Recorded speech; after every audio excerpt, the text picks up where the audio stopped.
આપણે હાલ અંદર વર્લ્ડની અંદર જોઈ છીએ કે કઈ રીતે બધા કન્ટ્રીઝ ઉપર એકબીજા ઉપર ટ્રસ્ટ નથી કરતા. ડિપ્લોમેસીનો એક ટ્રસ્ટ ઇસ્યુ છે, જેથી કરીને વોર કન્ટિન્યુઅસ રહે છે અને નવા નવા વોર્સ ચાલુ રહે છે, થાય છે. જેમાં આપણે ફર્સ્ટ જોઈએ તો રશિયા યુક્રેન, ત્યારબાદ ઇઝરાયલ ઈરાન અને મિડલ ઇસ્ટમાં ઇન્સ્ટેબિલિટી અત્યારે ખૂબ જોવા મળે છે. એટલે કે જે આપણી જે ડિપ્લોમેસી છે એ ટ્રસ્ટ ઘટી ગયો છે. એના હિસાબે પ્રોબ્લેમ શું થાય છે? પ્રોબ્લેમ એ થાય છે કે વોરમાં ઘણી જગ્યાએ આર્ટિફિશિયલ ઇન્ટેલિજન્સનો યુઝ થાય છે. એટલે ડિપ્લોમેસિક ટ્રસ્ટ ડિપ્લોમેસીનો અને સાથે આર્ટિફિશિયલ ઇન્ટેલિજન્સનો યુઝ મોડર્ન વોરફેરમાં આ એક ખતરો છે. આ ટેન્શન ખાલી આટલી જગ્યાએથી લઈ અને બીજા બધા કન્ટ્રીઝની સાથે પણ થઈ શકે ભવિષ્યની અંદર.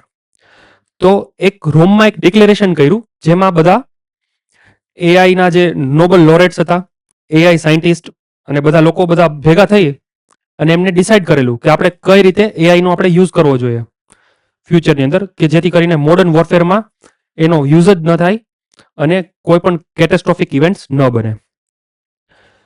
શા માટે આપણે જોઈએ? અત્યારે આર્ટિફિશિયલ ઇન્ટેલિજન્સનો માની લઈ કે વોરફેરમાં, ઓટોનોમસ વોરફેરમાં યુઝ. હવે કોઈ પણ અહીંયા એક માની લઈ કે એક મિસાઇલ્સ છે, અહીંયા આવી રીતે ડિપ્લોય કરેલી છે. હવે એઆઈના કંટ્રોલની અંદર ઈ છે. તો એઆઈ ઓપરેટિંગ મિસાઇલ્સ હોય, માન લઈ, બરાબર. હવે સિસ્ટમેટિક કોઈ એરર બની ગઈ, કઈ ઘટના બની ગઈ, માન લઈ કાંઈ મિસાઇલ્સ ડિપ્લોય છે અને આ એક બાઉન્ડ્રીઝ છે, ઇન્ટરનેશનલ બાઉન્ડ્રીઝ. અહીંથી કોઈ ડ્રોન કે એને એવું લાગેલું કે ડ્રોન આવેલું, અથવા તો માન લે કે કોઈ એક એરોપ્લેન છે એવી રીતે આવેલી અને મોટી મિસાઇલ્સ છે એ છૂટી ગઈ ત્યાંથી, તો શું થાય? એ એરરના હિસાબે વોર ચાલુ થઈ જાય બીજા કન્ટ્રી સાથે, અને બીજું શું થાય? લોકોના લાઈવ્સ અને બધી ડેમેજ થાય, રાઈટ? તો આવી એરર્સ બની શકે ઓટોનોમસ વોરફેરમાં, જ્યારે આપણે આર્ટિફિશિયલ ઇન્ટેલિજન્સનો યુઝ કરી ત્યારે. પછી માની લઈ કે આખી એક સિસ્ટમ છે આપણી આ, તો આ સિસ્ટમની અંદર હેકર્સ, ખ્યાલ હોય તો હમણાં કુંડનકુલમ પાવર પ્લાન્ટ,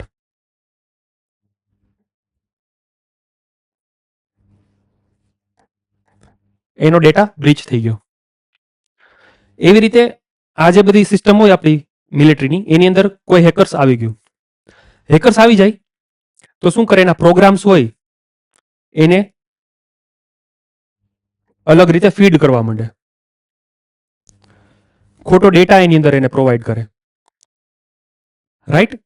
પછી એવી રીતે આખું સેટ એવી રીતે કરે અને જેથી કરીને પોતાની રીતે ઓટોનોમસ રીતે એઆઈ કામ કરશે ને શું થશે? ડેમેજ થઈ જશે. એવી રીતે ચેટબોટ્સ છે એઆઈમાં, હાલમાં આપણે જોતા હોય તો ચેટબોટ્સ ખુદ પોતાની રીતે જે બધા વાતચીત કરતા હોય કે મારા એઆઈના માલિક આવી રીતે કરે છે, તો સામે ચેટબોટ બીજું એમ કહે કે મારા એઆઈના માલિક આવી રીતે કરે છે. તો એઆઈનો આવી રીતે ખરાબ રીતે ઉપયોગ થઈ શકે. પછી લીડર્સ, હાલમાં આપણને ખબર હોય તો મોફ્ડ વિડીયોઝ, ડીપ ફેક્સ, એઆઈ આ બધું બનાવી શકે છે. તો આનો ખતરો શું થાય? તો કે લીડર્સ, આપણા લીડર્સના કોઈ પણ એવા વિડીયોઝ છે એવી રીતે બહાર પડી જાય, રાઈટ? અને એમાં એ બોલતા હોય કે આ યુદ્ધ તમે ચાલુ કરીએ છીએ, એવા ડીપ ફેક્સ એવા બનાવી અને એવું થઈ શકે, તો એ મેનિપ્યુલેશન થઈ શકે. પછી મિલિટરીમાં પણ એવી રીતે ફેબ્રિકેશન થઈ શકે, ફેક વોઇસ બનાવી શકે, વિડીયોઝ તો ફેક બને છે એવી રીતે, તો એ પણ ઓટોનોમસલી પોતાની રીતે થઈ શકે એવું. તો આ બધા આર્ટિફિશિયલ ઇન્ટેલિજન્સના ગેરફાયદા છે. પછી આપણે આગળ જોઈએ કે એક ઇલ્યુઝન છે કે આર્ટિફિશિયલ ઇન્ટેલિજન્સ આપણને કેવું આપે? પરફેક્શન. હંમેશા શું એવું બને? પરફેક્શન આપણને મળે? ન મળે. કઈ રીતે? માની લઈ કે એ ડિપ્લોય થયેલી મિસાઇલ્સ છે ત્યાં, હવે એમને થ્રેટ ડિટેક્ટ કરેલું, થ્રેટ ડિટેક્ટ થાય એટલે સેકન્ડ્સમાં જે ઓપરેટ થાય અને પોતાની રીતે ત્યાંથી નીકળી જાય મિસાઇલ્સ, રાઈટ? તો શું થાય? માની લે કે એમને એવો આભાસ થયો કે અહીંયા આવી રીતે છે, પ્લેન આવ્યું છે, ડ્રોન છે કે કોઈ મિસાઇલ્સ છે સામે, અને એલ્ગોરિધમથી બધું ચાલતું હોય. અત્યારે યુટ્યુબ છે, ઇન્સ્ટાગ્રામ છે, શેના ઉપર ચાલે છે? એલ્ગોરિધમ. જેવું તમે જોવો એ ફીડ કરે, તેવું હેલ્યુસિનેશન પણ થઈ શકે એની અંદર. અને બ્લાઇન્ડ ટ્રસ્ટ એની ઉપર આપણે જો કરી તો શું થાય? વોર પણ ચાલુ થઈ જાય. તો એ પરફેક્શન નથી. આપણે આગળ પણ જોયું હતું. હવે શું છે? કેવી ઘટના આપણે જોઈ? ત્યારે માની લઈ કે આર્ટિફિશિયલ ઇન્ટેલિજન્સનો યુઝ નહોતો. તો ત્યારે 1962માં કોલ્ડ વોર ચાલતો હતો. કોલ્ડ વોરમાં બે પાર્ટ્સ હતા. યુએસએ એક બાજુ ગ્રુપ, સામે યુએસએસઆર નું ગ્રુપ. હવે યુએસએસઆર નું ગ્રુપ છે, યુએસએસઆર રશિયા, એમને શું કરેલું? ક્યુબાની અંદર મિસાઇલ્સ ડિપ્લોય કરેલી હતી. એ પાછી જઈ તે કઈ હતી? Nuclear missiles.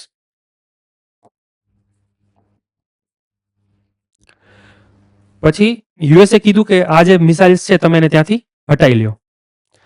અને ત્યારે શું હતું કે હ્યુમન્સના હાથની અંદર હતું આ બધી વસ્તુ. એટલે આ ટેન્શન બહુ એટલું બધું આગળ વધ્યું નહીં. મિખાલ ગોર્બેચોવ ત્યાં હતા યુએસએસઆરના ત્યારે. પછી 1983માં હવે ત્યાં ફોલ્સ એલાર્મ ત્યાં વાગ્યો, રાઈટ?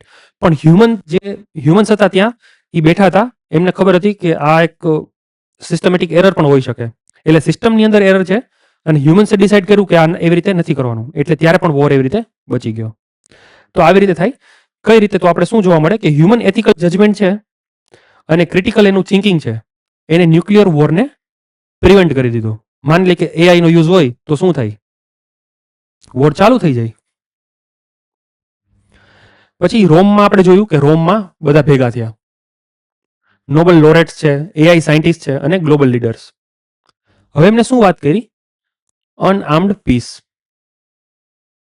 કઈ રીતે બનશે? કે આપણા જે એઆઈ નો યુઝ કરી છે, આર્મ રેઝમાં આપણે જોયું કે ન્યુક્લિયર્સના આપણે રેસ હતી એક.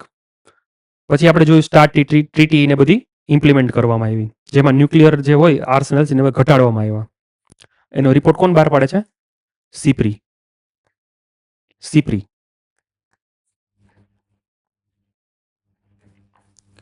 રાઈટ? તો હવે જે ઈ આર્મ્સ રેસ છે એ હવે એઆઈ માં યુઝ ન થવી જોઈએ એવી રીતે. એઆઈ કંટ્રોલ્ડ વેપન્સની અંદર.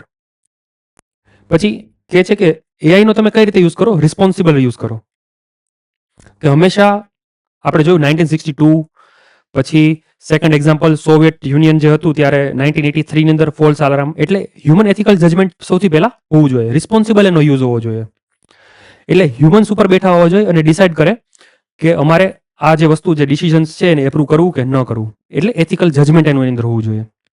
પછી ગુડ ગવર્નન્સ. ગવર્મેન્ટે શું કરવાનું? સ્ટ્રિક્ટ લો, રૂલ્સ, રેગ્યુલેશન કરવાના અને એ જે મિલિટરી ઉપર પણ ઇમ્પ્લિમેન્ટ કરવાના, જેથી કરીને એઆઈ નો યુઝ બહુ એની અંદર ઓટોનોમસમાં બહુ ઓછો થાય. પછી હ્યુમન સેન્ટર્ડ એઆઈ. બધી વસ્તુ ટેકનોલોજી કઈ રીતે હોય? હ્યુમનને લાભ કરી શકે એવી, રાઈટ? તો ટેકનોલોજીએ શું કરવાનું? મસ્ટ સર્વ ધ હ્યુમન ડિગ્નિટી અને એના મોરલ જજમેન્ટ, નૈતિક જેના જજમેન્ટ હોય એને કોઈ દિવસ એને રિપ્લેસ કરવાના નહીં. એ આપણે હ્યુમન પાસે જ રાખવાનું. આર્ટિફિશિયલ ઇન્ટેલિજન્સને નથી પહોંચાડી દેવાનું, નથી આપી દેવાનું. અને બીજી વાત કરે છે કે સૌથી વધારે ખતરો કયો થાય આપણને? ન્યુક્લિયર્સ. ન્યુક્લિયર્સ મિસાઇલ્સ હોય એ લોન્ચ થઈ ગઈ તો ન્યુક્લિયર ડિસઆર્મામેન્ટ જ કરો.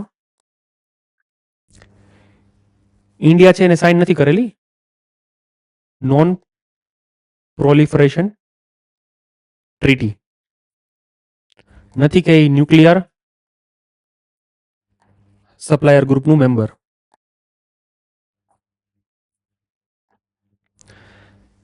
શા માટે નથી સાઇન કરેલી ન્યુક્લિયર એનપીટી?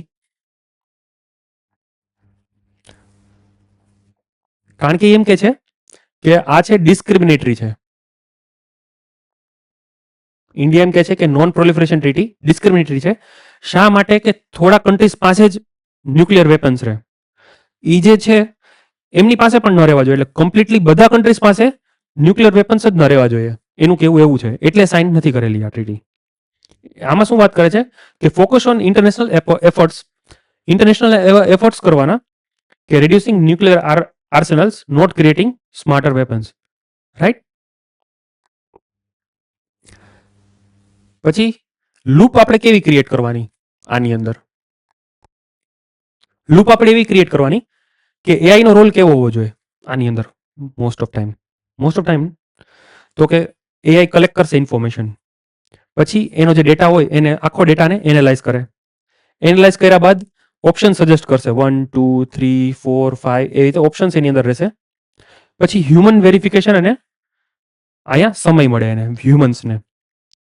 પછી હ્યુમનનો રોલ કેવો આવે કે એની અંદર એને જજમેન્ટ લેવાનું, ડિસિઝન્સ જે આ બધા આપે કે આટલા આટલા ડિસિઝન્સ તમે લઈ શકો, તો એમને શું કરવાનું, એની અંદર એથિક્સ અને મોરાલિટી એની અંદર એને રાખવાની હ્યુમન્સને, જેથી કરીને એકાઉન્ટેબિલિટી મેન્ટેન રહે અને ફાઇનલ ડિસિઝન્સ લેવાનું ત્યારબાદ. રાઈટ. હવે આપણે એસેન્શિયલ પોલિસીના ટેક અવે શું છે કે સૌથી પહેલા આપણે જોઈએ પ્રોહિબિશન, કે કમ્પ્લીટલી બેન હોવું જોઈએ ઓટોનોમસ હોવું જ ન જોઈએ. કારણ કે વોરની જે છે થવાની જે છે એ રિસ્ક વધી જાય. પછી ત્યારબાદ આપણે જોયું કે ડિપ્લોમેસીમાં અત્યારે ફેલિયર જોવા મળે છે. તો ડિપ્લોમેસીમાં આગળ જઈ કન્ટ્રીઝની હારે વાતચીત કરી, રૂલ્સ રેગ્યુલેશન બનાવી, પછી શું કરવાનું કે એલ્ગોરિધમનું આપણે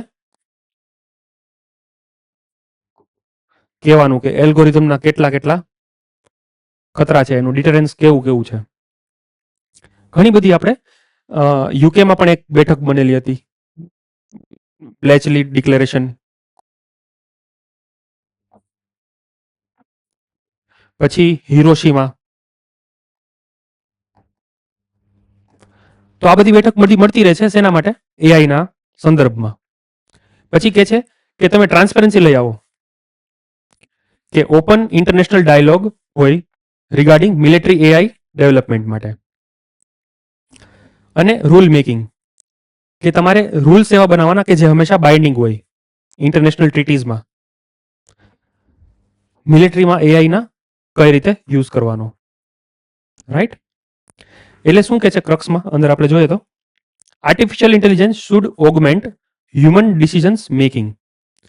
એની પાસે જાજા કઈ રીતે આપણને કઈ રીતે સરળતા મળે મિલિટરી હોય, આપણા ડિસિઝન્સ હોય એમાં. નહીં કે આપણે નક્કી કરીને આપી દે કે તમારે આ કરવાનું છે. એટલે નેવર રિપ્લેસ એથિકલ જજમેન્ટ. કોઈ દિવસ એથિકલ જજમેન્ટ રિપ્લેસ થાય નહીં એવું કરવાનું. સો આ તો આખો આર્ટિફિશિયલ ઇન્ટેલિજન્સનો કઈ રીતે મોડર્ન જે અત્યારે એઆઈનો યુઝ કરી છે ઓટોનોમસ વોરફેરમાં એના હિસાબે. So please like, share and subscribe to the channel. We need your support. Thank you so much.